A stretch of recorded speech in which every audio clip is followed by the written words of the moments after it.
appropriate. She's a Palestinian teacher from Gaza. She's representative of the Palestinian Forum in Britain, Maryam Abu Daya.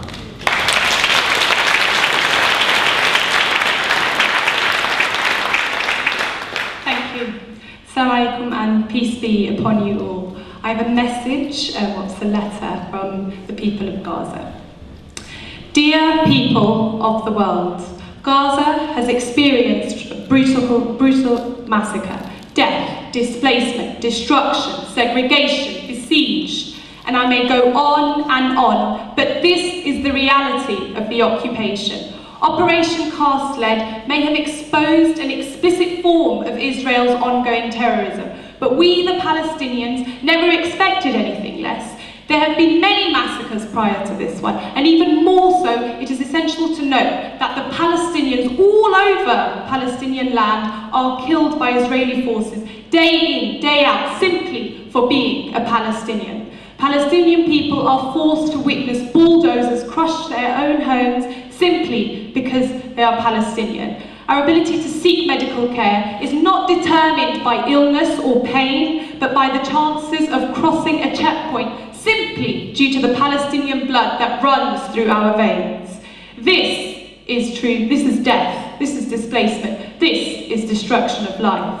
Settler-only routes, settler-only zones, settler-only rights, settler-only freedom of movement and apartheid war. This is very familiar. A time of separation, a time where one race was considered inferior to another, and as a result, not only denied basic human rights as the indigenous population of that land, but punished for being a creation of God that they are. South African apartheid was no different to Israeli apartheid.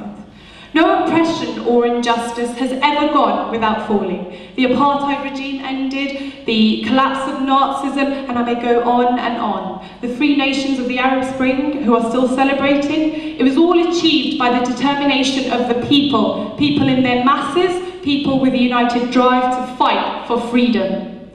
You are a determined people, and so are we. We are aware that our freedom is inevitable. Upon reflection in over 63 years of Palestine's vast experience with Israel and its true agenda and ideologies of ethnic cleansing, the short remainder of our long path towards ending this supremacist occupation has detoured. It is no longer to fight to end a siege or to be treated as more than just a third-class citizen.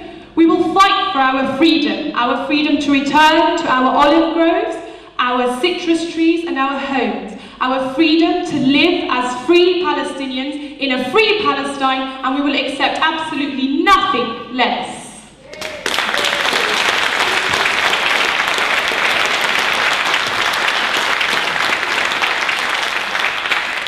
Now, from sort of a slightly different perspective, but I've got a few quotes, or a couple of quotes from one of the world's greatest freedom fighters, Nelson Mandela.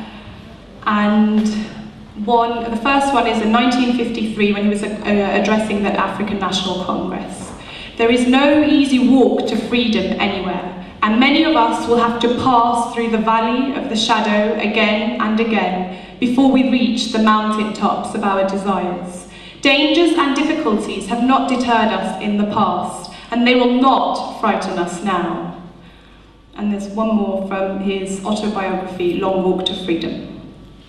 It was during those long and lonely years that my hunger for the freedom of my own people became a hunger for the freedom of all people, white and black. I knew, as well as I knew anything, that the oppressor must be liberated just as surely as the oppressed.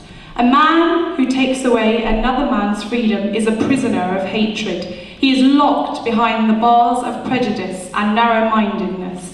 I am not truly free if I am taking away someone else's freedom, just as surely as I am not free when my freedom is taken from me. The oppressed and the oppressor alike are robbed of their humanity.